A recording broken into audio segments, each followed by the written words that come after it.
أيها الذين آمنوا اتقوا الله وقولوا قولا سديدا يصلح لكم أعمالكم ويغفر لكم ذنوبكم ومن يطع الله ورسوله فقد فاز فوزا عظيما. أما بعد فإن أصدق الحديث كتاب الله وخير الهدى هدى محمد صلى الله عليه وسلم وشر الأمور محدثاتها وكل محدثة بدعة وكل بدعة ضلالة وكل ضلالة في النار. Ikhwani wa akhwati fiddin, kaum muslimin muslimat rahimani wa rahimakumullah. Alhamdulillah, pertama-tama marilah senantiasa kita mengingat Allah Subhanahu wa taala dengan segala nikmatnya yang telah Allah Subhanahu wa taala curahkan kepada kita sekalian yang tidak terhingga banyaknya. Maka mari kita terus bersyukur kepada Allah Subhanahu wa taala, mudah-mudahan Allah menambahkan nikmat-nikmatnya dan memberkahi nikmat-nikmat tersebut atas kita sekalian. Allahumma amin. Kemudian salawat serta salam semoga senantiasa Allah curahkan kepada junjungan kita baginda Nabi Muhammad sallallahu alaihi wasallam dan juga kepada para keluarga beliau, para sahabat dan seluruh umatnya yang istiqomah mengikuti tuntunan yang telah beliau ajarkan hingga hari kiamat kelak. Ikhwani fillah wa akhwati fiddin rahimani wa rahimakumullah, seperti biasa pada pagi hari ini kita akan melanjutkan pembacaan kitab Riyadhus Shalihin min kalami Sayyidil Mursalin karya Al-Imam Abu Zakaria Yahya ibn Syaraf An-Nawawi rahimahullahu ta'ala wa iyana jami'an.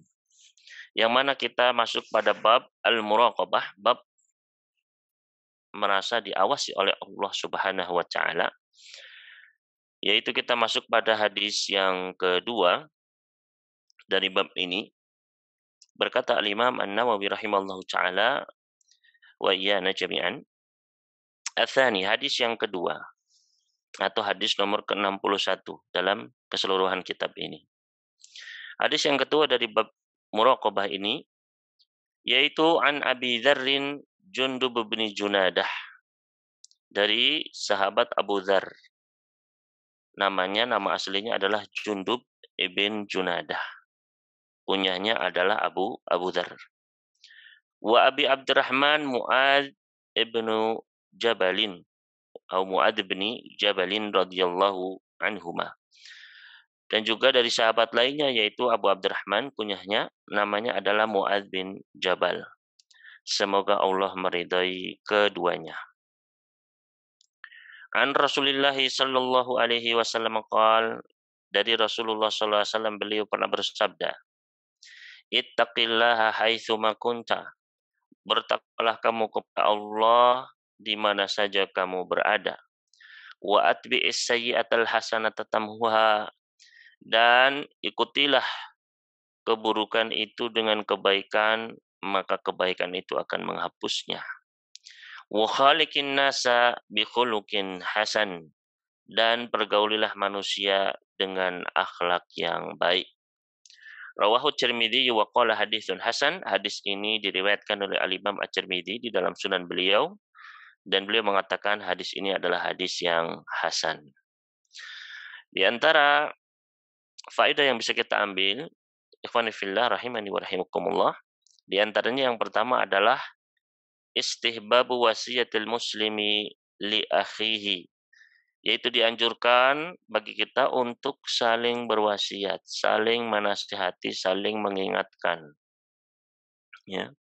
Baik khususnya adalah perkara-perkara agama tentu saja. Ya. Ini adalah suatu hal yang penting, yaitu at-tawasi bil haqq wa tawassaw bil haqq wa tawassaw bis sabr. Sebagaimana dalam hadis tadi Nabi sallallahu alaihi wasallam berwasiat kepada dua sahabat tadi, yaitu sahabat Mu'adz bin Jabal dan Abu Dzar radhiyallahu ta'ala anhuma. Maka ini penting untuk kita amalkan dalam kehidupan kita, yaitu saling berwasiat, ya, saling menasihati. Dan kalau kita dinasihati maka hendaknya kita menerima. Ketika itu bersumber dari Al-Qur'anul Karim, bersumber dari hadis Nabi sallallahu alaihi wasallam, kita terima. Ya. Sebagaimana di sini Nabi sallallahu alaihi wasallam berwasiat dimulai dengan wasiat yang paling agung, yaitu apa? Ittaqillaha haitsu ma kunta. Bertakwalah kamu kepada Allah di mana saja kamu berada. Yang mana wasiat untuk bertakwa ini adalah wasiat yang Allah wasiatkan kepada seluruh manusia, ya. Di antaranya Allah Subhanahu wa taala firman di dalam surat An-Nisa misalnya ayat ke-1, "Ya ayyuhan nasu ittaqu rabbakum." Wahai manusia, seluruh manusia, ittaqu rabbakum. Bertakwalah kalian kepada Rabb kalian, ya. Begitu pula orang-orang ahli kitab sebelum kita. Allah Subhanahu wa taala juga mewasiatkan kepada mereka.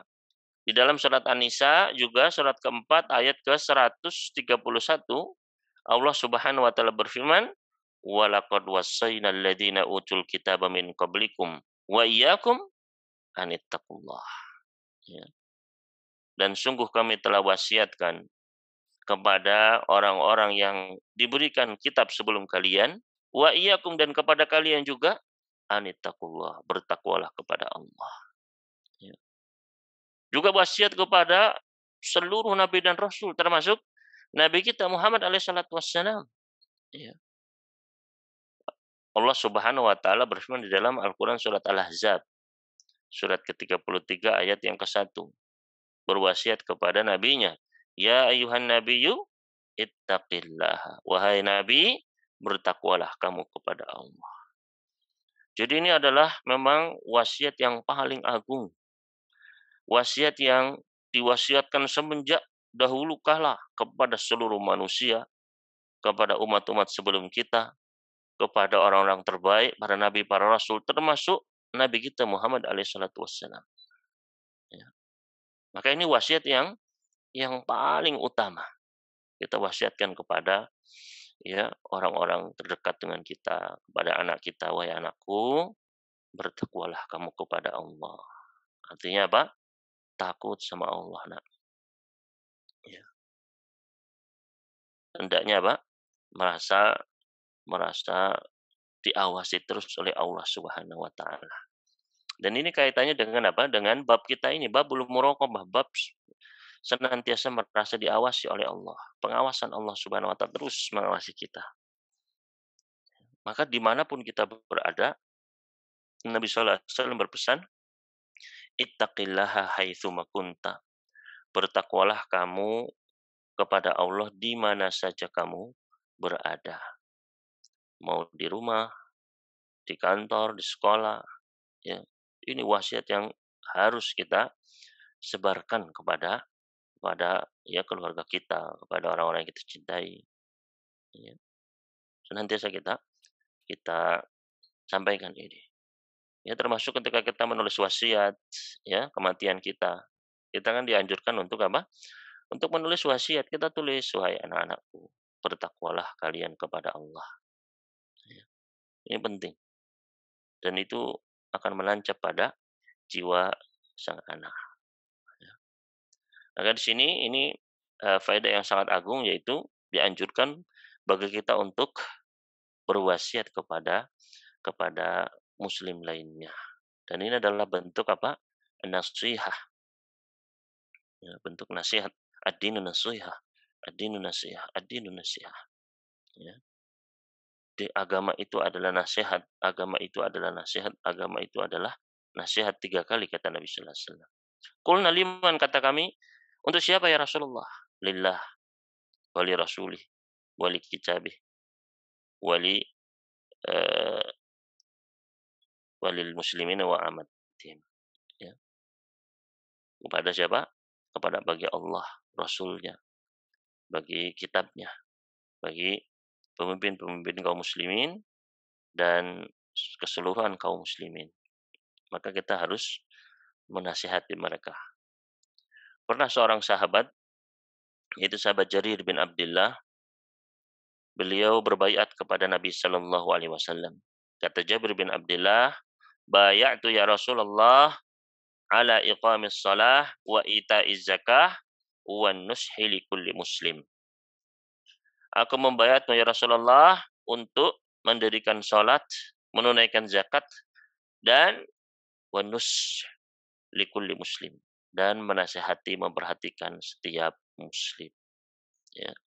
Jadi ini faedah yang pertama dianjurkan bagi kita untuk saling nasihat-menasihati, saling berwasiat dengan kebaikan. Kemudian faedah selanjutnya Yanbaghi lil 'abdi an yuraqiba maulah fi jami' ahwalihi wa awqatih.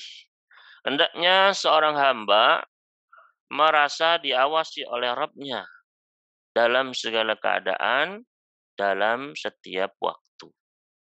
Ya, harus senantiasa dihadirkan di dalam jiwa kita, di dalam pikiran kita, dalam hati kita, bahwasanya kita ini selalu diawasi oleh Allah. Makanya bertakwa itu ya setiap saat, di mana saja. Kata Nabi SAW, ittaqillah haitsu ma kunta. Bertakwalah kamu kepada Allah di mana saja kamu berada. Ya. Ya ayyuhalladzina amanu taqullaha haqqa tuqatih wa la tamutunna illa wa antum muslimun.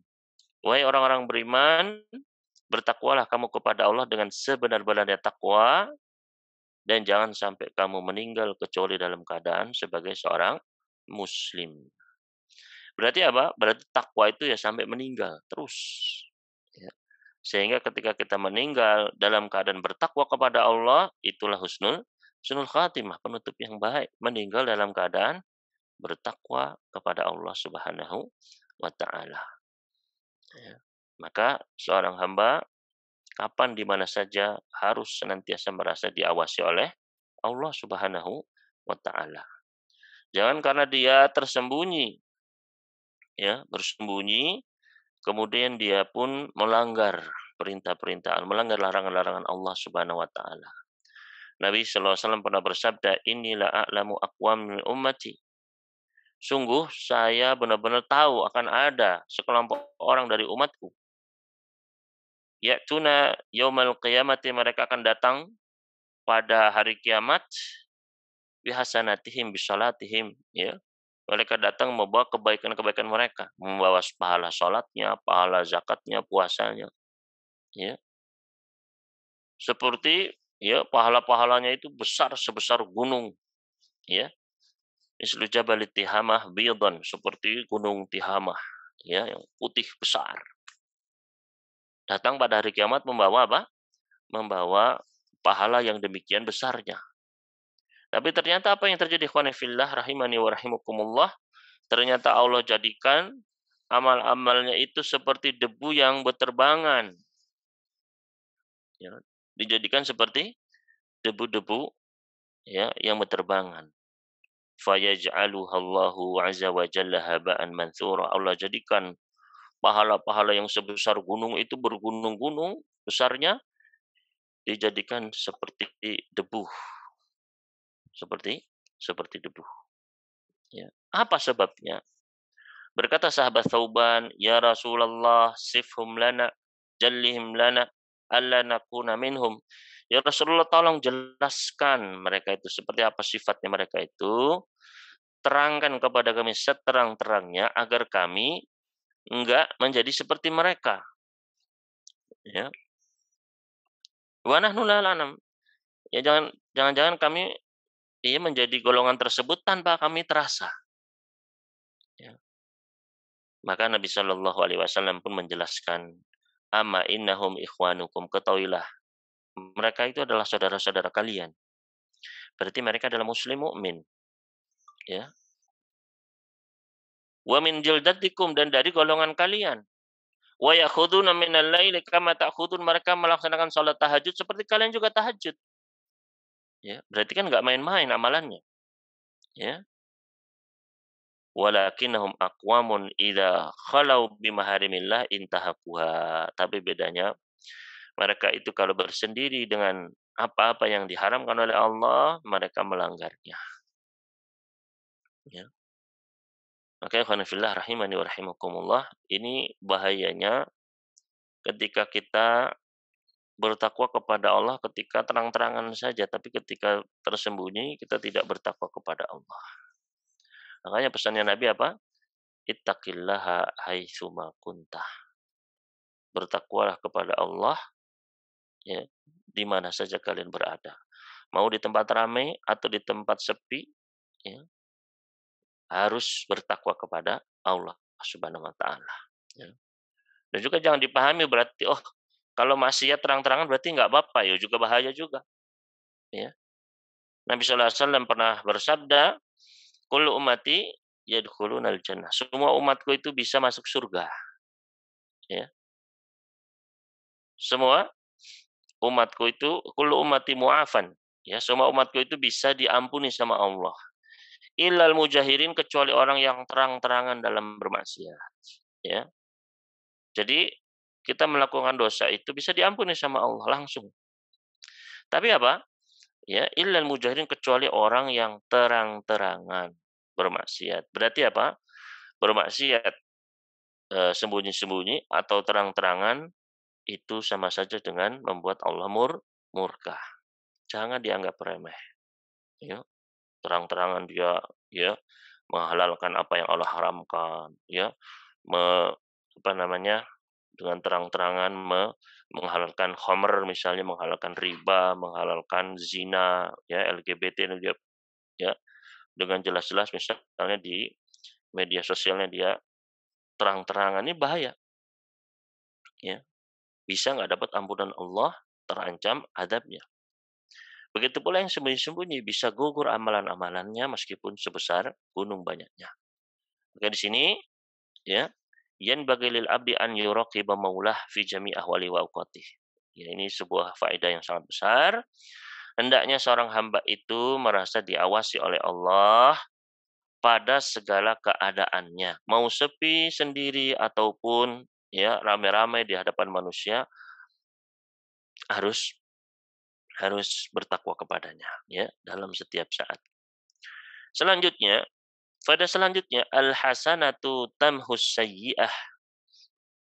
Bahwasanya perbuatan baik itu bisa menghapus perbuatan jelek.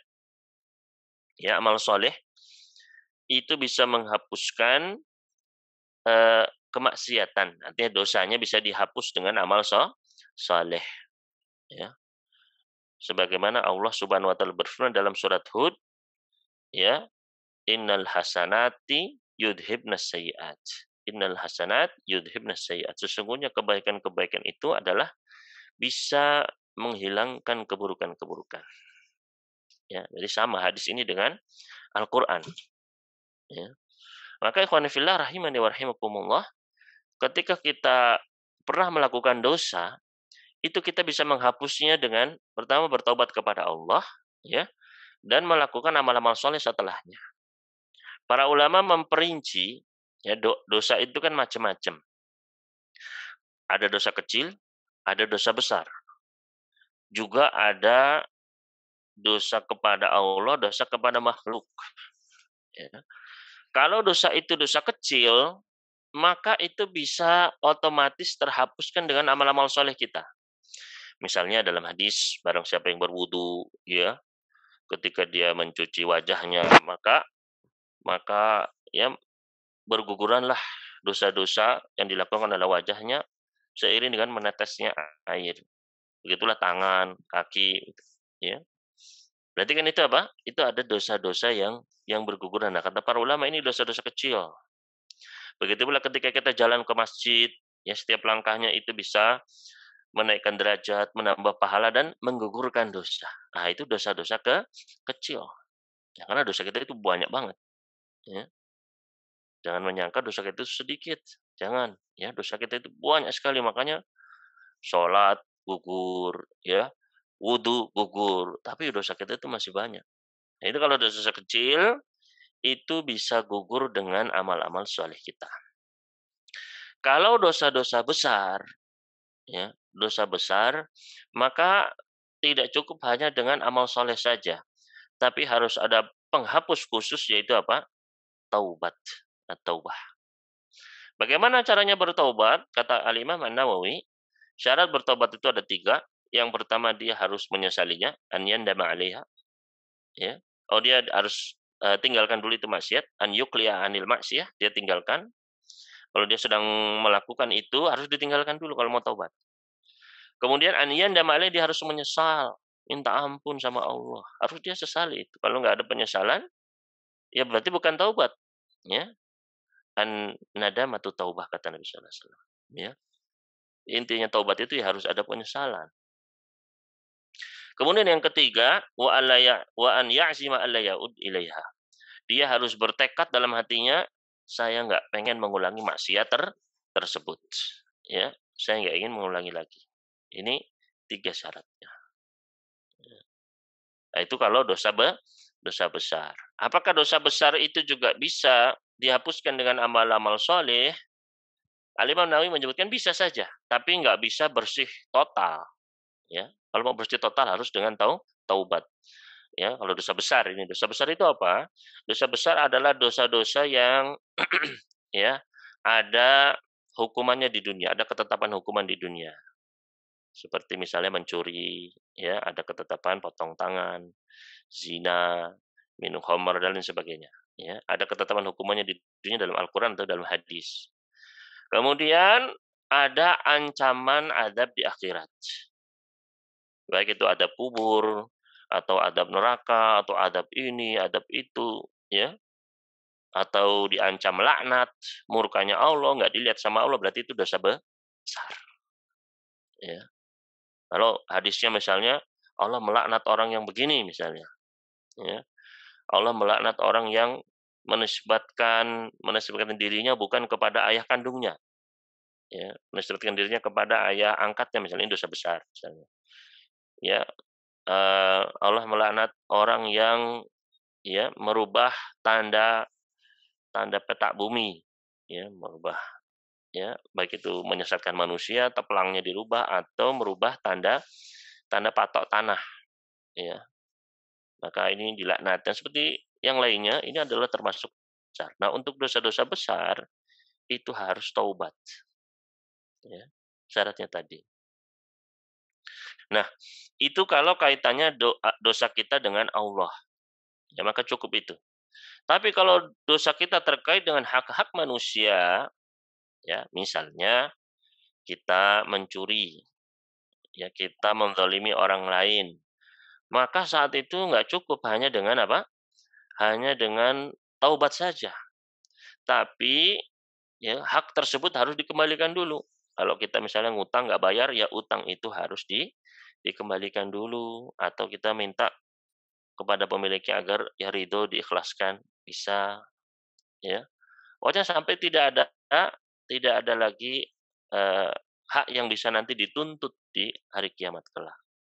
Ya, makanya kata Nabi sallallahu alaihi wasallam, "Man kana lahu madlamatun li akhihi." Barang siapa yang punya masalah kedzaliman, pernah mendolimi saudaranya, ya, falyatahallalhul yaum. Segera dia halalkan pada hari ini, di dunia ini, ya.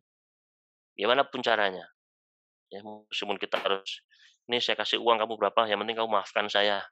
Ya, kenapa? Sebelum nanti datang hari di mana dirham dan dinar itu sudah nggak laku. Sekarang mumpung uang kita itu masih laku, maafin saya ya, ini saya kasih sekian. Oh ya saya maafkan, ya wis, alhamdulillah, ya. Nah itu sudah tenang kita. Tapi kalau nanti di bawah akhirat, ya sudah nggak ada lagi harta yang ber ya yang berlaku. Yang ada adalah kebaikan dan dosa-dosa, pahala dan dosa. Ya, di mana nanti masing-masing orang itu akan mengincar. Misalnya ada temannya bawa pahala banyak, diincar sama dia. Oh, orang ini dulu pernah misalnya nginjek sendal saya, mendolimi saya, sendal saya akhirnya jadi kotor misalnya. Ah, tak minta sekarang pahalanya, begitu. Ya semua orang mencari-cari, ya gimana caranya agar pahalanya itu diambil. Kenapa? Karena semuanya akan ditimbang, ya. Wah, timbangan pahala saya kurang nih, sekarang dicari, bahkan kalau perlu, ya istrinya, anaknya, suaminya, bapaknya, ibunya tak ambil pahalanya. Yang penting saya selamat. Ya mengerikan hari itu. Maka di sini ya memang hendaknya kita benar-benar ya membangun kecintaan dalam keluarga itu dengan ketakwaan. Ya bukan aja semua yang penting senang ya, tapi membuat murka Allah Subhanahu wa taala. Jangan. Ya, anak kita nggak pakai jilbab, ingatkan daripada kita nanti dituntut di akhirat. Anak kita bermain api, misalnya bermain dengan riba, ya zina, harus kita ingatkan. Ya nggak boleh. Jangan sampai nanti kita yang mendapatkan bebannya di akhirat nanti. Jadi itu Nah, itu kalau kaitannya dengan hak manusia maka harus diselesaikan pada sekarang mumpung di dunia. Ya, jangan sampai ada yang ganjel nanti di akhirat. Maka itu kebaikan bisa menghapuskan keburukan. Ya. Kemudian selanjutnya, faedah selanjutnya, min husnil khuluqi, ya, talaqatul wajhi wa kaful adha badal ma'ruf wa muamalatun nas bimisli ma tuhib an yu'amiluka. Yaitu dianjurkan untuk bermuamalah dengan manusia, bersikap kepada orang lain dengan akhlak yang mulia. Ya, dianjurkan bagi kita bersikap, berbuat, bergaul dengan orang lain itu dengan akhlak yang baik, akhlak yang mulia, seperti wajah yang tersenyum, ya, menyingkirkan gangguan, memberikan pertolongan, ya, dan memperlakukan orang seperti kita ingin diperlakukan oleh orang lain, ya. Kita nggak pengen diejek, ya jangan suka mengejek orang. Kita nggak pengen dibully, ya jangan suka membuli orang, ya. Kita ingin dihormati, ya hormati juga orang, ya. Nah, itu bagian dari kesempurnaan keimanan seseorang. Kemudian faedah selanjutnya, wal haditsu wasiyatun 'azimatun min jawami'il kalimi. Hadis ini merupakan salah satu bentuk jawami'ul kalim. Ya, apa itu jawami'ul kalim? Yaitu Nabi sallallahu alaihi wasallam diberikan anugerah oleh Allah jawami'ul kalim, yaitu ucapan-ucapan, kalimat-kalimat yang pendek tapi maknanya itu mendalam.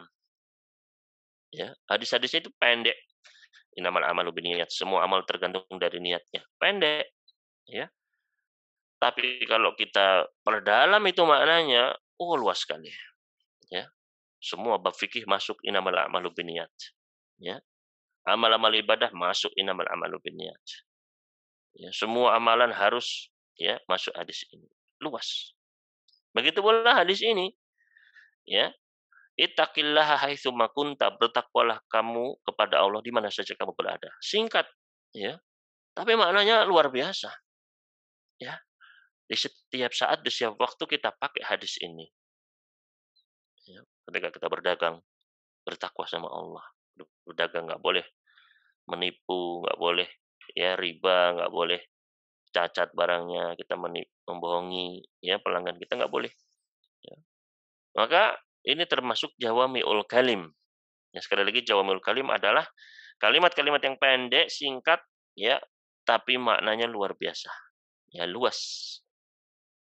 Ya. Maka ini di antara anugerah yang diberikan ya kepada Nabi kita Muhammad alaihi salatu wassalam. Itu adalah hadis yang ke-61 atau hadis yang kedua. Selanjutnya kita masuk hadis yang ketiga, hadis selanjutnya. Berkata Imam An-Nawawi rahimahullahu taala wa iyana, an Ibnu Abbas radhiyallahu anhu qol, dari sahabat Abdullah ibn Abbas, semoga Allah meridai keduanya. Ya, karena Abdullah ibn Abbas dan ayahnya Abbas dua-duanya adalah sahabat, ya. Beliau berkata, kuntu khalfan Nabi sallallahu alaihi wasallam yauman. Saya pernah dibonceng di belakang Nabi sallallahu alaihi wasallam pada satu hari. Faqal, maka beliau pun bersabda, "Ya gulam, ini u'allimuka kalimatin." Wahai anak kecil, sungguh aku akan mengajarkan kepadamu beberapa kalimat. Ihfazillah yahfazka. Jagalah Allah maka Allah akan menjagamu. Ihfazillah tajidhu tujahak. Jagalah Allah maka engkau akan mendapatinya di hadapanmu. Idza sa'alta fas'alillah. Kalau kamu minta, mintalah pada Allah. Wa idza sta'anta fasta'in billah. Kalau kamu minta pertolongan maka minta tolonglah kepada Allah. Wa'lam, dan ketahuilah wahai anak kecil, annal ummata law ijtama'at 'ala an yanfa'uka bi syai'in. Seandainya seluruh umat manusia berkumpul sepakat untuk memberikan kepadamu manfaat dengan suatu hal, lam yanfa'uka illa bi syai'in qad katabahu Allahu laka. Maka tidak bisa mereka memberikan manfaat sedikit pun kecuali dengan apa yang telah Allah tetapkan untukmu. Wa in ijtama'u 'ala yadurruka bi syai'in, tapi kalau manusia seluruhnya dunia ini sepakat, ya, Jadi satu dunia ini sepakat berkumpul untuk memberikan madarat, mencelakaimu, ya. Seluruh dunia, seluruh pemerintah, ya. Mau NATO, mau PBB, semua pokoknya sepakat untuk mencelakaimu. Lam yadurruka illa bisyai'in qad katabahu Allahu 'alaika. Mereka nggak akan bisa mencelakaimu sedikit pun kecuali dengan apa yang telah Allah tuliskan, tetapkan atas dirimu akan mengenaimu. Ya. Rufi'atil aqlam wa jaffatis suhuf. Pena-pena yang menulis takdir sudah diangkat dan kertas-kertas yang ditulisnya takdir pun telah mengering. Rawahu Tirmidzi, hadis ini diriwayatkan oleh Imam At-Tirmidzi dan beliau mengatakan haditsun hasanun sahih. Hadis ini adalah hasan sahih. Wa fi riwayatin ghairi Tirmidzi, dan dalam riwayat yang lain, ya, selain riwayat Tirmidzi ini disebutkan, ihfazillaha tajidhu amamak. Jagalah Allah maka engkau akan mendapatinya di hadapanmu. Ta'arraf ilallahi fir rakha'i ya'rifka fis syiddah. Kenalilah Allah ketika kamu sedang lapang, maka Allah pun akan mengenalimu ketika kamu sedang sulit. Wa'lam annama akhta'aka lam yakun liyusibak. Ketahuilah bahwasanya apa yang meleset darimu, maka enggak akan menimpa dirimu. Wa ma asabaka lam yakun liyukhti'ak, dan apa yang mengenai dirimu dan ditakdirkan kena dapat, maka tidak akan meleset darimu. Wa'lam anna nasra ma'al sabri. Ketahuilah bahwasannya kemenangan keberhasilan itu adalah bersama kesabaran. Wa anal faraja ma'al karbi, dan jalan keluar itu bersandingan dengan kesulitan. Wa anna ma'al usri yusra, dan bersama kesulitan itu pasti ada kemudahan. Ikhwani fillah rahimani wa rahimakumullah. Ya, dari hadis yang mulia kita beberapa faidah. Yang pertama adalah jawazul irdaf ala dabbah, ya. Bolehnya kita membonceng seseorang di kendaraan kita. Ya, sebagaimana dalam hadis ini Nabi Shallallahu alaihi wasallam beliau membonceng sahabat Abdullah bin Abbas, ya. Dan sering sahabat-sahabat lainnya pun dibonceng oleh Nabi alaihi wasallam. Sahabat Mu'adz, ya, pun dibonceng oleh Nabi sallallahu alaihi wasallam. Menunjukkan hal itu adalah boleh, ya. Kemudian selanjutnya, faedah yang kedua, istihbabu ta'limin nas al-ilman nafi'a. Yaitu dianjurkan untuk mengajarkan kepada manusia ilmu yang bermanfaat. Dianjurkan untuk mengajarkan ilmu yang bermanfaat, ya, dengan kalimat-kalimat yang singkat, ya. Jawami'ul kalim tadi Nabi sallallahu alaihi wasallam. Jadi diberikan inti-intinya, ya, kunci-kuncinya.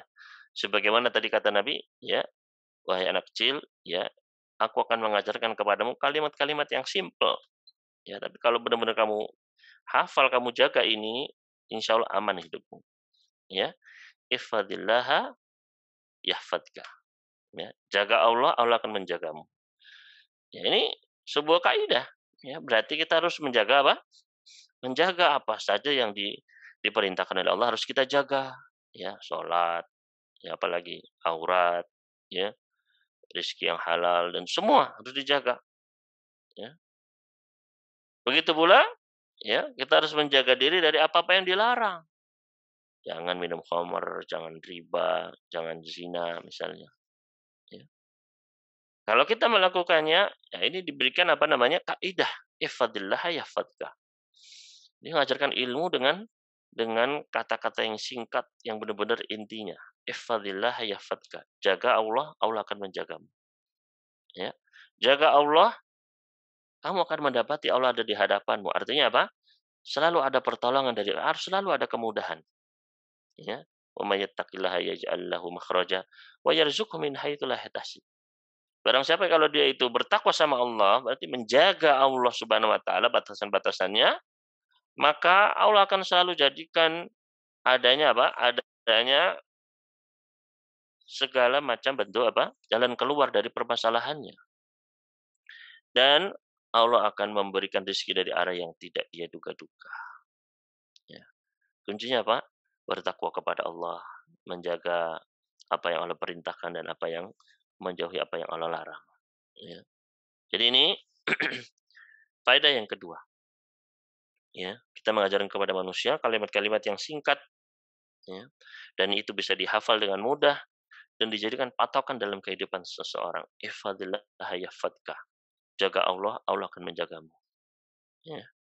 Wa idza sta'anta fasta'in billah, fa idza sa'alta fas'alillah, wa idza sta'anta fasta'in billah. Kalau kamu minta, minta sama Allah.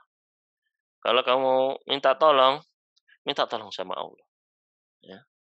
Berarti kita disuruh apa? Suruh bertawakal, bergantung kepada Allah, berdoa, minta hanya kepada Allah, bukan bergantung kepada diri kita sendiri, bukan bergantung kepada berarti ya kepada jin, kepada dukun, kepada ya channel-channel kita, ya kekuatan kita sendiri, enggak, ya.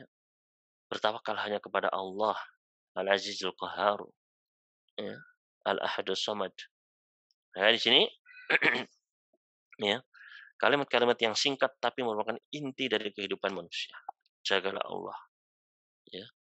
Kemudian minta tolong sama Allah Subhanahu wa taala.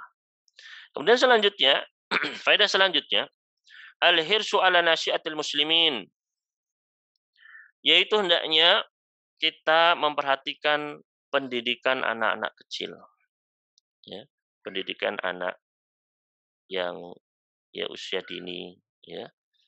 Itu harus kita perhatikan sebagaimana Nabi sallallahu alaihi wasallam pun demikian. Beliau memberikan porsi yang luar biasa bagi anak-anak kecil ini, ya. Pada Mu'adz bin Jabal, jadikan ulamanya umat ini. Masih kecil, Ibnu Abbas, ya, banyak diajari oleh Nabi Shallallahu Alaihi Wasallam. Maka begitu pula kita, ya, anak kecil jangan kemudian hanya menghabiskan waktu begitu saja, nggak pernah ngafal Quran, ya, nggak pernah ya apa namanya belajar mengaji, ya, pinter misalnya apa matematika, pinter bahasa Inggris, pinter ini casis cus tapi nggak paham dengan agamanya, ya, tidak paham dengan prinsip-prinsip penting dalam Islam, jangan. Nabi sallallahu alaihi wasallam beliau mengajarkan pada anak-anak kecil sejak dini, ya diajarkan apa? Minta tolong sama Allah, ya, gitu. Kan ini luar biasa, ya, mengajarkan ketauhidan kepada anak-anak kecil semenjak dini. Nah, ini harus harus kita contoh, harus kita teladani. Nah, ya benar-benar anak-anak itu harus kita berikan pendidikan yang benar. Jangan hanya asal masuk sekolah favorit, ya. Tapi ternyata nggak paham apa-apa tentang dinul Islam, ya. Dia paham tentang dunia, dia paham tentang ilmu ini, ilmu itu yang bersifat duniawi, tapi nggak paham tentang Al-Qur'an, ya, tentang akidah.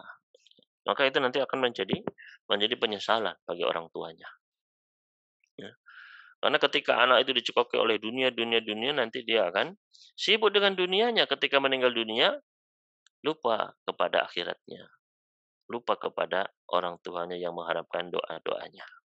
Maka di sini pentingnya ya al-hirsu ala nasyiatul muslimin, kita harus bersemangat dalam mendidik mendidik anak-anak. Ya alhamdulillah sekarang sudah banyak sekolah-sekolah, ya, pondok-pondok, ya, yang mengajarkan akidah yang benar, mengajarkan pemahaman yang benar terhadap agama Islam ini, mengajarkan hafalan Quran. Akhirnya harus kita manfaatkan dengan baik. Ya, karena anak itu adalah tanggung jawab setiap orang tua. Kullukum mas'ulun, ya, kullukum ra'in wa kullukum mas'ulun an ra'iyatih. Setiap kalian adalah pemimpin dan akan ditanya tentang orang-orang yang berada di bawah kepemimpinannya. Maka perhatikan ya apa yang dipelajari oleh anak-anak kita. Ya, karena ya sekarang banyak anak-anak itu dibiarkan dengan gadget, ya.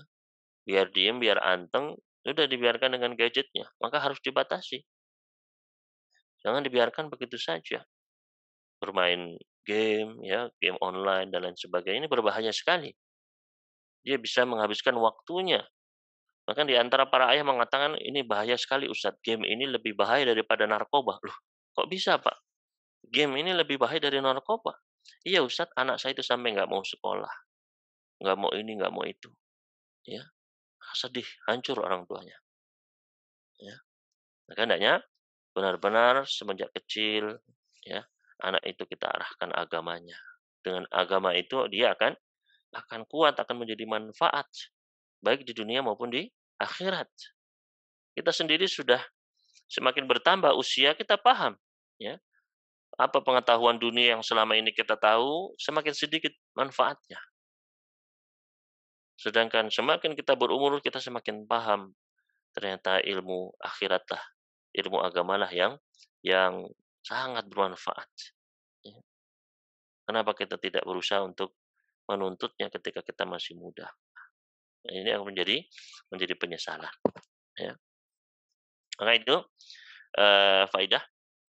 Selanjutnya adalah 'alal 'alimi an yastathiru intibaha talibil ilmi wa yuraghibu fi dzalika bi mulafati mut mu mulatafatihi, ya.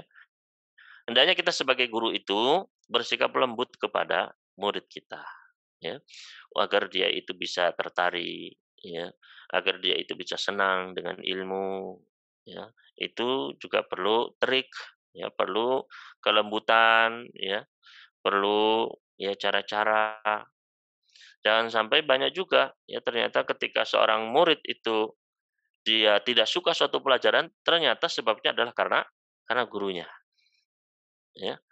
Karena guru tersebut akhirnya dia apatis kepada ilmu tersebut, yang asalnya dia menyukainya dan ini banyak sekali terjadi, ya. Maka ya sebagai orang tua bagaimana? Sebagai orang tua ya selalulah namanya orang tua itu berdoa, itu intinya, ya. Orang tua itu intinya adalah banyak-banyak berdoa. Semenjak anak itu belum lahir, sudah lahir, ya terus ya, ke kerjanya apa? Terus doakan mereka. Ya Allah berikanlah teman-teman yang soleh, ya jauhkan dari teman-teman yang buruk ya Allah. Berikanlah anakku ini guru-guru yang soleh solehah ya Allah. Jauhkan dari guru-guru yang menjauhkan mereka dari ilmu, menjauhkan mereka dari ketakwaan kepadamu ya Allah. Berikanlah anak-anakku ini ya Allah, ya sekolah-sekolah yang soleh, ya sekolah yang baik, yang mendekatkan mereka kepada kesolehan agama mereka ya Allah, ya. Kadang orang tua bingung, wah nanti bagaimana ini? Sudah, serahkan kepada Allah Subhanahu wa taala. Kita usaha semampu kita, ya, serahkan semua kepada Allah, Allah yang akan menuntun, ya. Nah, orang tua itu senjatanya memang doa. Makanya di antara ada 3 doa yang pasti dijawab, nggak akan tertolak, tidak ada keraguan di dalamnya, kata Nabi SAW, di antaranya adalah da'watul walidi liwaladih, doanya orang tua untuk anaknya. Nah, yang sering kita sampaikan, orang tua itu kadang kurang waktunya, kurang, ya, tenaganya, kurang perhatiannya, kurang juga hartanya, tapi jangan yang namanya orang tua itu kurang doanya, kurang amal solehnya, jangan, ya. Itu yang akan menjadikan Allah menjaga anak-anak kita, ya, dengan kita memperbanyak amal soleh. Makanya orang-orang di antara para salaf dahulu, orang-orang soleh sebelum kita dulu, mereka mengatakan, "Ya bunayya azidu fis salati min ajlik." Wahai anakku, bapak ini menambah sholatnya bapak ini, sholat tahajud, sholat duha, sholat ini untuk apa? Min ajlik, karena untukmu, wahai anakku.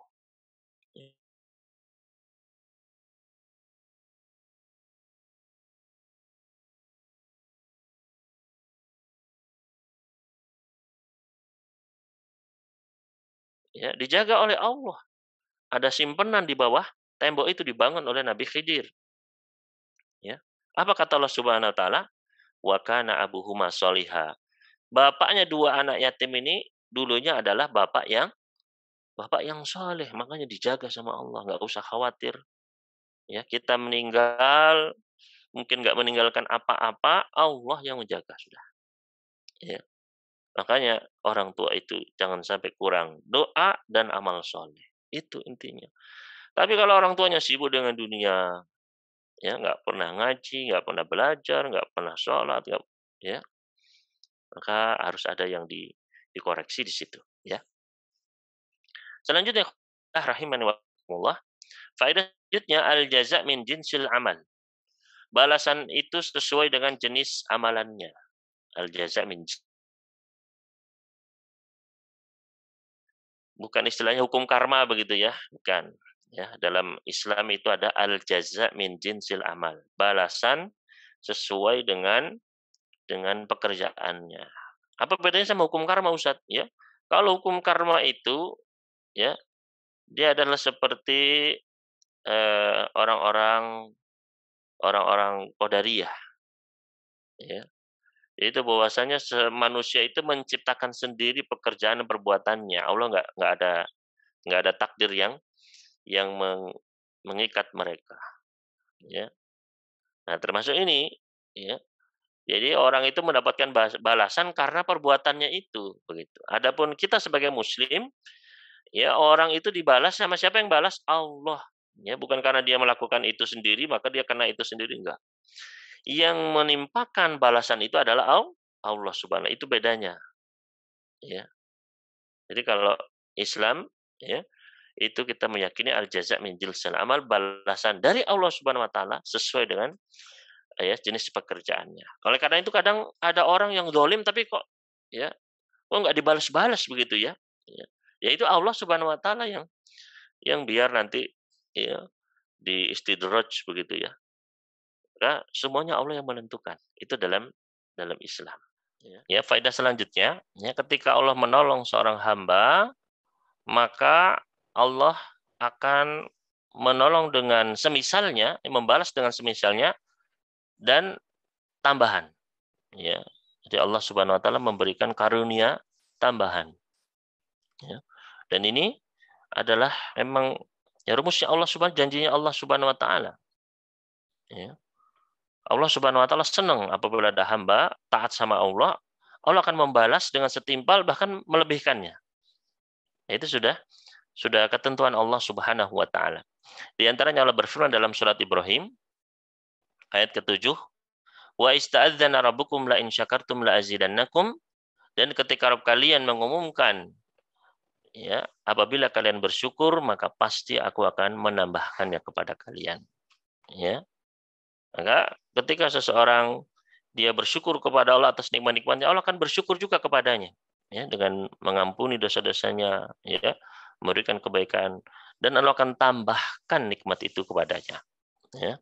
Maka ini adalah karunia Allah Subhanahu wa taala. Ketika seseorang dia menjaga Allah, Allah akan menjaga dia, dan kalau ada masalah akan diberikan solusi, akan diberikan jalan keluar. Berarti ada karunia tambahan. Nah, begitulah Allah Subhanahu wa taala, betapa baiknya Allah kepada kita. Selanjutnya, faedah selanjutnya, yan bagi alal abdi an yaqifa an hududillah fala yata'addaha. Hendaknya seorang hamba itu dia berhenti pada batasan-batasan Allah. Jangan sampai melanggar batasan Allah. Ya. Barang siapa yang melanggar batasan-batasan Allah, maka mereka itulah orang yang zalim. Mereka itulah orang-orang yang merugi nanti di akhirat. Maka kita harus tahu batasan-batasan Allah. Makanya kita harus belajar. Ya. Baca kita harus tahu batasan Allah misalnya dalam berbisnis, apa saja batasannya, dalam berbicara apa saja batasannya, dalam berpakaian apa saja batasannya, ada semuanya. Islam ini agama yang sempurna, ya. Cuman kita saja yang tidak tahu sehingga kita banyak melanggar batasan-batasan Allah. Selanjutnya, tahrimu su'al ghairillahi ta'ala, ya. Yaitu diharamkannya berdoa kepada selain Allah, ya. Tidak boleh meminta-minta kepada selain Allah, khususnya pada hal-hal yang memang itu adalah ya tidak bisa dilakukan oleh manusia, tidak bisa dilakukan oleh makhluk. Misalnya meminta jodoh, meminta rezeki, ya, minta disembuhkan penyakit, ya. Itu mintanya langsung kepada Allah. Wa idza sa'alta fas'alillah. Kalau kamu minta langsung sama Allah. Allah nggak butuh perantara-perantara. Allah nggak butuh sekutu-sekutu. Jadi ketika kita langsung minta sama Allah, ya Allah panggil aja. Ya. Allah sendiri yang menjanjikan, wa idz qala rabbukum ud'uni astajib lakum. Ya. Dan ketika Rabb kalian mengatakan, ud'uni, minta berdoalah kepadaku, aku akan jawab doa kalian. Ya, maka jangan kita meminta-minta kepada selain Allah. Ya, meminta kepada jin, ya, minta jodoh kepada apa pohon keramat, ya, sumur keramat, kuburan keramat, dan hal lain yang dikeramatkan. Minta langsung sama Allah Subhanahu wa taala, pemilik seluruh alam ini, yang menciptakan seluruh alam ini, ya, yang telah menciptakan kita, yang seluruh makhluk bergantung kepadanya. Qul huwallahu ahad, katakanlah dia Allah itu satu, Maha Esa, ya, bukan dua, bukan tiga. Allah pencipta kita, ya, tempat kita beribadah, bertawakal, bergantung cuma satu. Allahus Samadnya seluruh makhluk.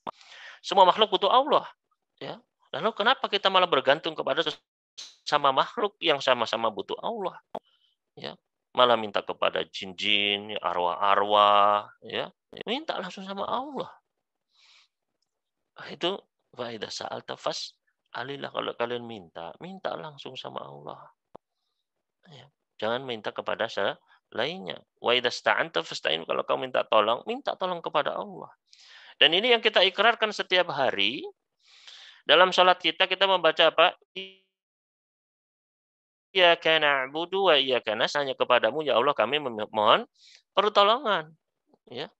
Jangan di salat kita sudah mengikrarkan, selesai salat kita malah ke pohon keramat, ya. Kita malah pergi ke keris keramat, ya. Semua itu tidak bisa, ya. Seandainya seluruh makhluk ini jin, ya, mau semua keris keramat, mau semua yang keramat berkumpul untuk memberikan keburukan pada diri kita, maka tidak bisa kecuali memang sudah dicatatkan oleh Allah Subhanahu wa taala. Ya. Begitu pula ketika mereka mau memberikan manfaat, nggak bisa kecuali dengan seizin Allah Subhanahu wa taala. Itu yang harus ditanamkan. Ya. Itulah dakwahnya para nabi dan rasul. Kenapa sih para nabi dan rasul itu diutus? Ya untuk ini. Menanamkan agar kita itu kalau berdoa, berdoanya kepada Allah.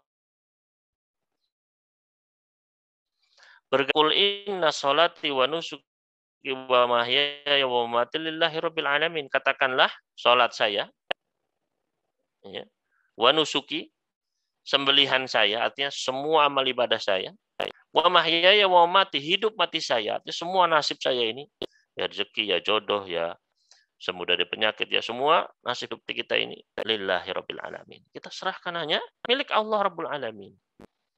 Maka jangan kita serahkan nasib kita itu kepada, ada yang menyerahkan nasibnya kepada angka-angka, ya takut angka 4, ya. Saya ke lantai 4 itu enggak ada, 3A, 3B, kadang 3 langsung 5 kadang, ya. Lantai 12 langsung loncat, ya. Kadang enggak ada 13 sekalian, 14-nya juga enggak ada kadang, ya. Tidak ada hubungannya angka dengan nasib manusia. Mendengar suara burung, cuing cuing cuing, wah ini ada yang meninggal nih. Tidak ada hubungannya. Atau suara cicit ya, wah perenjak ini rezeki ini. Tidak ada hubungannya. Dan ini yang dilakukan oleh orang-orang Arab jahiliyah dahulu. Mereka itu kalau mau ada hajat, ya, mau pergi dagang misalnya, mereka bertatayur dulu. Melepaskan burung atau melempar burung, kalau burungnya itu ke kanan, wah ini baik. Mereka pun melaksanakan hajatnya. Tapi kalau burungnya itu lurus apa ke kiri, wah pertanda buruk, mereka pun, ya, nggak jadi melakukan hajat mereka. Ya. Kalau orang sekarang misalnya dihitung-hitung primbonnya, wah jangan ini, ya. Sudah mau nikah, sudah saling senang, wah kamu itu, ya misalnya buntut apa, ketemu dengan anak berapa, sulung apa, wah ini nanti salah satunya akan mati. Ya semua orang akan mati. Ya. Maka hendaknya kita apa? Hendaknya kita bertawakal hanya kepada Allah Samad. Bergantung semua makhluk kepadanya. Ya. Maka kalau kita minta, minta sama Allah. Ya. Para salaf dahulu ketika mereka minta, kata Aisyah, sampai ya sendal minta sama Allah, garam saja minta sama Allah. Ya. Karena Allah itu senang kalau ada hamba-hambanya yang berdoa minta kepadanya. Dan Allah paling murka kalau kita minta kepada selain Allah. Allah marah. Ya. Ketika kita innalladzina yastakbiruna an ibadati sayadkhuluna jahannama dakhirin. Orang-orang yang sombong, ya nggak mau berdoa, beribadah kepadaku akan masuk neraka jahanam dalam keadaan hina dina. Maka ikhwan fillah wa fiddin rahimani wa rahimakumullah. Disinilah ya pentingnya wasiat Nabi Shallallahu alaihi wasallam ini. Dan harus kita tanamkan kepada anak-anak kecil ketauhidan ini, ya. Ini yang diwasiatkan oleh para nabi. Nabi Yakub berwasiat kepada anaknya, "Ma ta'buduna min ba'di?" Apa yang akan kalian sembah setelah sepeninggalku nanti? Ya. Na'budu ilahaka, kami akan menyembah Tuhanmu. Ya. Wa ilaha abaika, Tuhan bapak-bapakmu. Ya, Nabi Ibrahim, yaitu menyembah Allah Subhanahu wa taala. Nah, ini kita tanamkan kepada anak-anak kita. Jangan sampai syirik, ya. Berdoa, ya, ke mana tempat-tempat keramat, ya. Kadang mau cari jodoh, cari anak mandi pakai apa? Ya, air sumur mana, air kembang apa. Kalau mau kesembuhan misalnya dengan dipindahkan dengan bantuan jin, ya dipindahkan ke hewan. Hati-hati. Ya. Itu semua bentuk-bentuk asyirku billah. Ya. Dan kesyirikan itu adalah dosa yang paling berbahaya. Innahu man yusyrik billah. Sungguhnya orang-orang yang mempersekutukan Allah, ya. Faqad haramallahu alaihil jannah. Allah sudah mengharamkan baginya surga. Innallaha la yaghfiru ayyushraka bihi wa yaghfiru ma duna dzalika liman yasha. Allah enggak akan mengampuni kalau Allah dipersekutukan, kalau Allah diperbuat syirik. Dan Allah bisa mengampuni dosa-dosa selainnya. Ya. Makanya di sini pentingnya kita menanamkan kepada anak-anak kita. Karena mereka nggak tahu, kadang melihat ya di televisi di mana begitu ya, kesyirikan-kesyirikan tanpa mereka sadari. Peribadatan kepada selain Allah, ya. Mereka takut kualat dan lain sebagainya kepada selain Allah. Yang itu tidak ada sedikit pun, ya, tidak ada daya upaya bagi makhluk ini. Yang bisa memberikan manfaat atau menolak madarat hanyalah Allah Subhanahu wa taala. Ini harus kita tanamkan dalam jiwa, ya, jiwa setiap anak muslim, ya. Maka disitulah akan terbina suatu golongan yang kokoh, ya. Kemudian selanjutnya, ma fi ilmillahi ta'ala au masbatahu subhanahu fi ummil kitab sabitun la yatabaddal. Yaitu apa-apa yang Allah tetapkan di Lauhul Mahfuz, ya, di Ummul Kitab, itu sudah tetap tidak akan berubah. Ya, takdir yang Allah tetapkan di mana? Di Lauhul Mahfuz, ya, itu tidak akan berubah. Rufi'atil aqlam wa jafatis suhuf. Ya, sudah tetap, ya, takdir manusia 50.000 tahun yang lalu sudah ditulis sama Allah Subhanahu wa taala sebelum penciptaan langit dan bumi. Ya, termasuk kita ini akan dapat apa, akan bagaimana, ya. Semuanya Allah sudah mengetahuinya, sudah Allah catat, ya. Dan Allah menginginkannya, maka terjadilah. Ya. Semuanya sudah, itu prinsipnya, semuanya sudah Allah ketahui. Semuanya sudah Allah tulis. Ya. Makanya tadi rufi'atil aqlam, pena-pena itu sudah diangkat. Wajah fatis suhuf, kemudian lembaran-lembaran juga sudah mengering, sudah tetap, ya. Bahkan termasuk surga dan neraka pun sudah jelas siapa penduduknya, ya. Termasuk kita sekalian. Mana yang penduduk surga, mana yang penduduk neraka sudah ditentukan, Allah sudah mengetahuinya. Ya. Dan ini adalah sesuai dengan ilmu Allah Subhanahu wa taala, dengan kebijaksanaannya, dengan keadilannya. Ya. Kita hanya apa? Kita hanya berusaha. Kita nanti akan ditanya. Allah nggak ditanya kenapa kok berbuat ini, berbuat itu. La yus'alu amma yaf'alu wa hum yus'alun. Allah nggak ditanya kenapa kok berbuat ini, kenapa kok begini. Nggak perlu kita mempertanyakan Allah. Pasti baik, pasti ada hikmahnya. Ya. Tapi kita yang akan ditanya bagaimana sikap kita terhadap takdir Allah Subhanahu wa taala. Ya. Jadi kita ini, ya, kita punya keinginan, bukan berarti kita itu terpaksa. Jangan seperti Jabariyah. Kalau ada Qadariyah, ya, ekstrim kanan, ada Jabariyah ekstrim kiri. Nah, Ahlussunnah di tengah-tengah. Kita meyakini takdir Allah Subhanahu wa taala. Tapi kita manusia juga tidak terpaksa. Ya, manusia punya pilihan. Ya, sebagaimana Allah firmankan, "Wa ma tasyauna illa ayyasha'allahu rabbul alamin." Ya, tidaklah kalian menginginkan melainkan Allah Rabbul Alamin sudah menginginkannya. Ya, kita pun memiliki keinginan, kita juga punya pilihan. Kita nggak terpaksa harus maksiat gitu kan nggak? Ya, kita punya pilihan. Misalnya kita masuk ke rumah makan, ada ya, ada soto, ada sop, ada apa kan kita bisa milih. Ya. Kalau manusia terpaksa, waduh, ya takdir saya harus sambal ini nasi sama sambal tok, misalnya kan nggak ada. Manusia bisa memilih. Ya, manusia naik ke lantai atas, turunnya bisa misalnya lewat tangga, bisa lewat lift dan ya, lewat jalan sini, jalan situ. Nggak mesti, waduh takdirnya harus loncat misalnya. Kan nggak ada yang maksa kita. Nah, pilihan kita itulah yang nanti akan ditanya oleh Allah Subhanahu Wa Taala. Ya. Sedangkan tugas kita mengimani saja takdir dan berusaha untuk terus menjaga Allah Subhanahu Wa Taala, itu intinya. Makanya dimulai dengan ihfadzillah yahfadzka. Jaga Allah, Allah akan menjagamu sudah. Ya. Masalah takdir itu urusan Allah Subhanahu wa taala. Kita tinggal mengimaninya saja. Ya. Kalau kata Allah nggak kena, pasti nggak akan kena. Ya. Kalau kata Allah kena, ya mau kabur kayak gimana juga pasti kena. Ya kan di sini hendaknya kita mengetahui ini, bahwasanya semua ini sudah Allah ilmui. Ya. Semua nanti di Lauhul Mahfuz itu sudah dicatat, tidak ada yang berubah. Selanjutnya, min lataif iktiranil faraj bil karbi wal yusri bil usri, ya, annal karba idza ishtadda wa tanaha aisal abdu min jamil makhluqin. Ya. Yaitu bahwasannya kapan manusia itu bertawakal, ketika semua jalan sudah tertutup. Ketika musibah itu sudah demikian hebatnya, manusia sudah nggak ada yang bisa nolong nih. Di situ hamba itu akan bergantung kepada Allah Subhanahu wa taala. Ya. Selama ini kadang dia lupa, diingatkan dikasih musibah, masih bisa, masih punya simpanan banyak.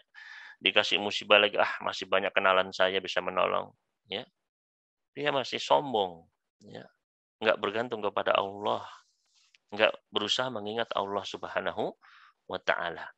Makanya dalam hadis tadi apa? Disuruh ya ta'arraf 'ala Allah fi raqa ya'rifka fi syiddah. Kenali Allah, kenali batasan-batasannya. Ketika kamu sedang lapang, jangan lupa. Ya, ketika sedang sehat, jangan lupa. Ya, nanti kita udah sakit, ya Allah pun nggak akan lupa sama kita. Karena kenapa? Ketika sehat, kita banyak berdoa, ya Allah, berkahilah kesehatanku ini, ya Allah, mudah-mudahan bisa terus ibadah kepadamu. Ya, kadang manusia lupa, dia ya hura-hura, bergembira ketika sehat, begitu sakit, ya Allah, cepat sembuhkan aku, pengen cepet-cepet, pengen instan. Ya, makanya kata Nabi sallallahu alaihi wasallam, "Man sarrahu an yastajiballahu lahu inda syada'idi wal karbi." Barang siapa yang dia pengen, yang dia suka, Allah segera mengabulkan doanya ketika dia dalam kondisi sulit, dalam kondisi susah, ya langsung dikabulkan sama Allah, maka hendaknya dia banyak-banyak berdoa ketika dia sedang senang, ketika dia sedang lapang. Itu kuncinya. Ya, al-jaza min jinsil amal juga. Ketika sedang senang ingat sama Allah, lupa juga Allah ingat sama kita. Yang mudah bagi Allah Subhanahu wa taala. Itu kunci-kunci di antara kebahagiaan hidup, ya. Senang jangan lupa ingat Allah Subhanahu wa taala. Kebanyakan manusia lupa ketika senang, misalnya di hari senang dia misalnya ketika sedang menikah, lupa sama Allah, semua batasan diterobos, ya. Enggak sholat lah, auratnya ditampakkan lah, ya. Pakai acara ini, acara itu, ya, bahkan pakai kesyirikan, ya. Belum dosa-dosa besar seperti ya mentato, ya, apa namanya, mencukur alisnya dan lain sebagainya, waliyadzubillah. Ya, menyambung rambut, menyambung alisnya, ya. Yang mana itu semua diperingatkan oleh Nabi Shallallahu Alaihi Wasallam, termasuk hal-hal yang dilaknat oleh Rasul Shallallahu Alaihi Wasallam. Ya. Akhirnya ketika dia sudah menikah, berjalan, ya ada masalah, nggak ada pertolongan dari Allah. Ya. Akhirnya apa? Akhirnya ya cerai-berai dan lain sebagainya, waliyadzubillah. Makanya ingat batasan Allah. Ketika kita senang itu jaga Allah baik-baik. Situ Allah pun akan menjaga kita ketika ada susah, ada musibah. Ya. Selanjutnya, faedah selanjutnya adalah ajzul khalaiqi kullihim waftiqaruhum ilallahi subhanahu wa ta'ala. Yaitu semua makhluk itu lemah di hadapan Allah. Semua makhluk butuh Allah. Ya. Semua makhluk. Ya, manusia tidak ada apa-apanya. Manusia kena virus saja sedikit langsung ya sesak. Ya. Manusia ya, dikasih apa misalnya gatal-gatal saja dia sudah ya bingung. Ya. Maka janganlah kemudian kita malah menghamba kepada sesama makhluk. Ya. Tempatkanlah makhluk sama dengan kita. Sama-sama butuh makan, ya, butuh rezeki dari Allah, ya, sama-sama kalau makan juga jadi kotoran. Maka jangan terlalu kita, ya, akhirnya mengangkat kedudukannya lebih dari kedudukan makhluk. Ya. Nah, ini adalah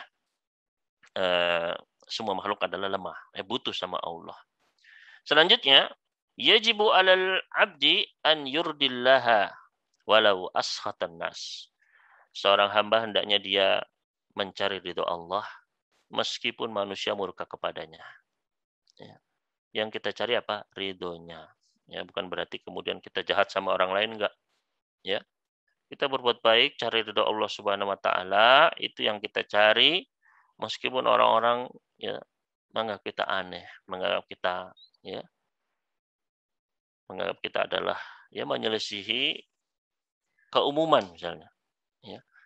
Karena orang-orang misalnya umumnya adalah dalam kemaksiatan, orang-orang umumnya dalam kesyirikan. Maka kita harus, jadi itulah beratnya. Ya. Kalau kita berenang di sungai itu, kalau kita ngikutin arus gampang, ya tinggal ngikut aja. Yang sulit apa? Ketika kita harus melawan arus, di situ beratnya. Ya. Maka ya, ketika kita memang dalam lingkungan atau dalam keadaan yang justru manusia memusuhi syariat Allah, ya, bersabarlah. Ya. Carilah ridha Allah Subhanahu wa taala. Maka Allah pun akan ridho sama kita, ya. Kemudian selanjutnya, la yastati'ul 'abdu an yajliba li nafsihi naf'an wa la yadfa'u darran illa biidznillah. Seorang manusia itu enggak bisa dia memberikan manfaat atau menolak keburukan kecuali dengan izin Allah, ya. Jadi kalau kita sukses, berhasil, ya itu karena Allah. Enggak usah kita wah ini dengan kemampuan sendiri, jangan. Semuanya itu Allah, ya. Kalau kata Allah enggak, ya pasti enggak akan berhasil. Mau diulang 1000 kali juga enggak akan berhasil. Ya. Makanya inilah di antara buah manis dari beriman kepada takdir. Kata Allah Subhanahu wa taala, "Likaila ta'sau alama fatakum wa la tafru bima atsakum." Agar kalian itu tidak terlalu kecewa, ya, kalau kalian itu gagal dan kalian tidak terlalu senang ya ketika kalian itu berhasil. Karena semuanya sudah ditakdirkan kau sama Allah. Ya, kita bisa berhasil dengan baik, itu kan Allah yang menentukannya. Maka di situ hamba dia akan tenang dalam hidupnya. Ya. Selanjutnya, makrul makirina wa in kathuru la yahiku illa bi ahlihi ma lam yuqaddirillahu al-bala'a lil abd.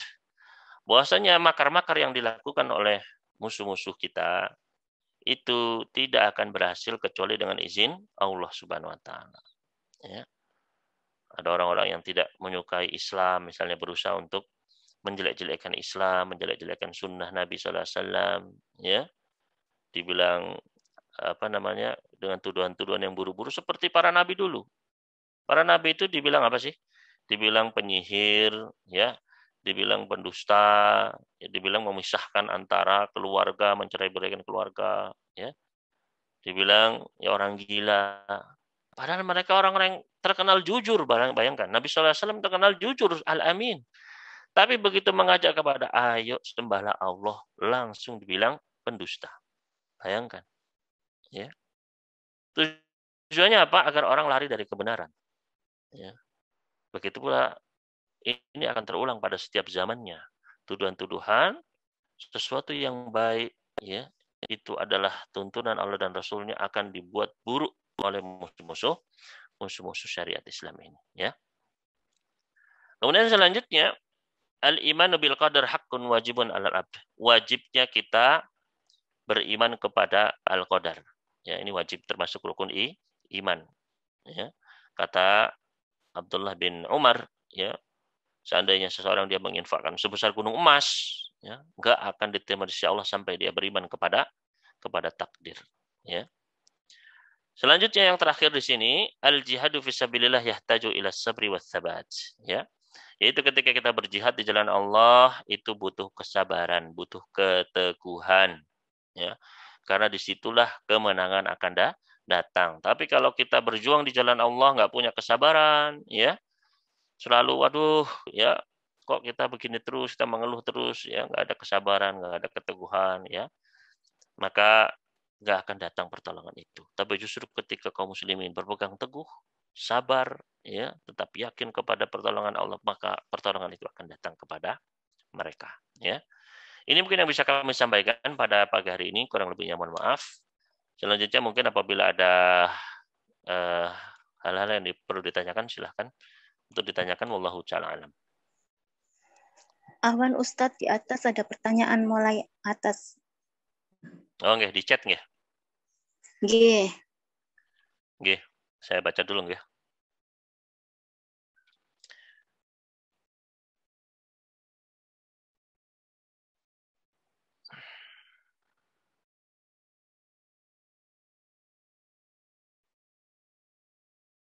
Nah ini. Assalamualaikum, waalaikumsalam warahmatullah.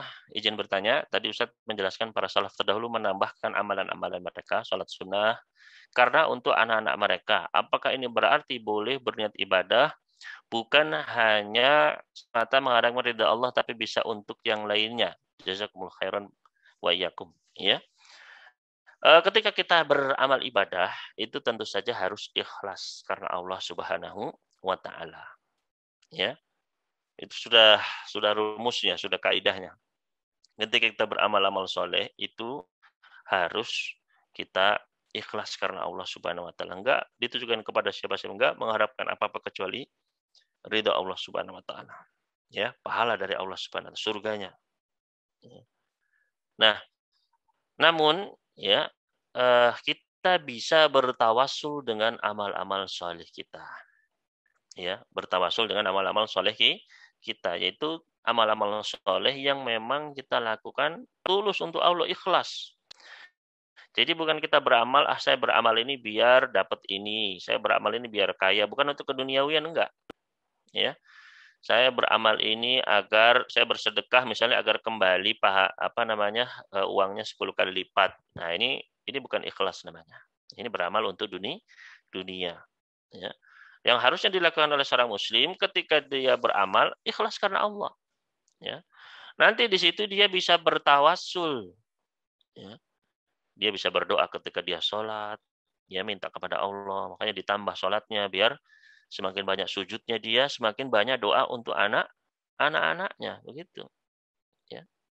Maka ini yang disebut dengan tawasul dengan amal-amal soleh seperti kisah 3 orang yang terperangkap di dalam gua. Mereka terperangkap di dalam gua, ya. Kemudian mereka pun bertawasul dengan amal-amal soleh mereka agar lepas di situ. Kan nggak mungkin diselamatkan. Nggak ada yang mungkin menyelamatkan mereka. Maka mereka bertawasul, yang satu punya pegawai, ya, dia tunaikan haknya. Yang satu dia mau berzina nggak jadi. Yang satu lagi dia berbakti kepada orang tuanya. Ya, semua amalannya adalah apa? Ikhlas karena Allah.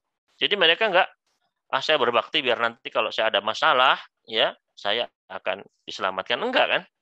Mereka mengatakan, ya Allah, kalau ini ikhlas karenamu, tolong bebaskan kami ya Allah. Ya, jadi maksud dari ucapan para salaf tadi adalah ketika mereka beribadah tetap ikhlas kepada Allah, ya. Tapi yang pertama adalah mereka di situ memperbanyak doa untuk anak-anaknya, dan yang kedua mereka ya bertawasul dengan amal-amal soleh itu agar anak-anaknya itu menjadi anak-anak yang soleh, gitu ya. Jadi bukan beramal untuk anak gitu enggak ya, secara murni enggak, tetap amalnya untuk Allah ya.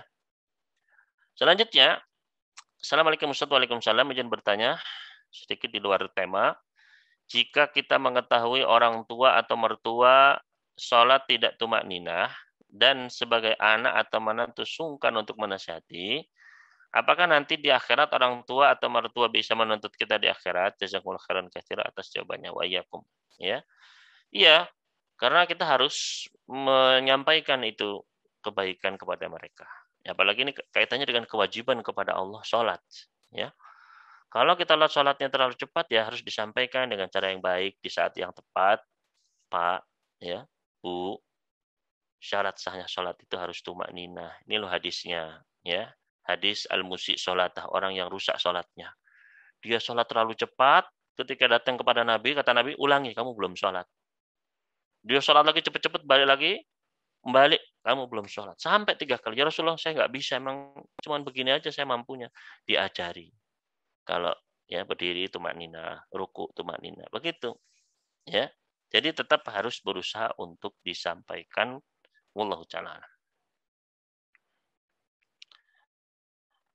Afwan Ustaz, satu pertanyaan lagi sebelum kita kenal kajian sunnah, dulu pernah melakukan hal yang buruk. Misalnya sering foto-foto selfie dan juga ramai-ramai di medsos. Dan itu akhirnya dicontoh oleh teman-teman lainnya. Setelah kenal kajian sunnah, semua foto sudah dihapus permanen dan meminta teman-teman untuk menghapus juga yang ada foto kita. Tapi tidak semua teman mau. Apakah setelah bertobat kita masih dapat dosa jariah dan kelak di akhirat kita bisa dituntut teman-teman yang mengikuti perbuatan buruk tersebut? Ya. Selama kita sudah menasihati mereka, berusaha ya menasihati mereka, ya, maka itu sudah insya Allah menjadi ya hujah bagi kita kepada mereka, ya. Tapi bukan berarti kemudian kita sudah tak biarin aja enggak. Tetap ya kita berusaha untuk menyampaikan nasihat tersebut. Mungkin sekarang belum bisa, besok ya lusa terus ya sambil kita doakan mereka ya. Maka mudah-mudahan itu nanti bisa menjadi kunci hidayah untuk teman-teman kita. Ya. Ini ada titipan pertanyaan, seurgensi apakah bagi anak-anak apabila mampu untuk melunasi hutang-hutang orang tua yang sudah meninggal dalam posisi tidak ada wasiat maupun harta tinggalan orang tua? Ya, ya harus, ya wajib, ya bagi anak untuk membayarkan hutang orang tuanya. Ya. Karena anak itu adalah ahli waris. Dia mewarisi harta orang tuanya, plus juga kalau ada hutang dia pula yang mewarisinya. Ya, jadi jangan hanya anaknya saja. Dan justru itu adalah kesempatan bagi anak tersebut untuk berbakti kepada orang tuanya. Ya, dan itu pahalanya besar tentu saja. Pahalanya besar. Maka ya ketika kita memiliki orang tua, ayah ibu yang memiliki hutang, ya, dan kita tahu, maka hendaknya kita berusaha untuk membayarkannya. Ya kan kasihan orang tua kita. Pernah ada seorang sahabat meninggal mempunyai hutang. Sudah dimandikan, dikafani, dibawa kepada baginda Nabi sallallahu alaihi wasallam. Nabi sallallahu alaihi wasallam ketika diminta menyolatkan tanya dulu, "A'ala sahibikum dain?" Apakah sahabat kalian ini punya hutang apa enggak? Iya ya Rasulullah ada hutang. 2 dinar. Maka Nabi sallallahu alaihi wasallam pun memerintahkan, "Shallu ala saya." Silakan kalian menyolati dia, saya enggak. Para sahabat kaget, ya. Karena ya kalau Rasul SAW menyolatkan itu akan jadi cahaya di kuburannya. Ini Rasul nggak mau. Waduh, ya. Maka seorang sahabat yang bernama Abu Qatadah kasihan kepada sahabat itu langsung, "Ya Rasulullah, 2 dinar itu aku yang nanggung ya Rasulullah. Tolong disolatkan ya Rasulullah." Ya. Benar kamu yang nanggung? Iya ya Rasulullah. Maka disolatkanlah Nabi sallallahu alaihi wasallam. Setelah itu apa yang terjadi? Setiap Abu Qatadah bertemu dengan baginda Nabi sallallahu alaihi wasallam selalu ditanya, "Ma fa'alta bidinar ini?" Ya, sudah dibayar belum? Ya. Ke masjid ketemu lagi. Sudah dibayar belum itu 2 dinar? Ketemu di pasar. Gimana 2 dinarnya? Sampai nggak enak Abu Qatadah kan. Tiap hari ditanya begitu. Dia pun bekerja keras, ya, luar biasa. Akhirnya kumpul 2 dinar dibayarkan. Langsung lari, ya Rasulullah. Sudah dibayar. Sudah dibayar. Ya. Kata Nabi sallallahu alaihi wasallam, "Al-ana hina baradat ali jildatuh." Sekaranglah kulitnya bisa jadi dingin. Ya. Berarti selama ini ya masih panas. Ya. Padahal sudah ditanggung. belum dibayar masih panas tetap, ya. Maka ya kalau kita memiliki orang tua, ya, ada hutang, ya, dibayarlah. Ya, jangan sampai ya hutang itu nanti dibayar di akhirat. Di kuburan tersiksa, di akhirat menjadi orang yang merugi waliyadzubillah. Karena tidak ada hutang yang tidak terbayar. Semua hutang pasti akan dibayar. Kalau nggak di dunia, nanti dituntut di akhirat. Aku qouli hada, ini mungkin yang bisa kami sampaikan, kurang lebihnya mohon maaf. Apabila ada kekeliruan, kekurangan, maka saya mohon ampun kepada Allah Subhanahu wa taala, dan apabila ada kebenaran maka semua datangnya dari Allah Subhanahu wa taala. Wassallallahu ala nabiyina Muhammadin wasallam ala al-mursalin walhamdulillahi rabbil alamin. Subhanakallahumma wa bihamdik asyhadu an la ilaha illa anta astaghfiruka wa atubu ilaik. Wassalamualaikum warahmatullahi wabarakatuh.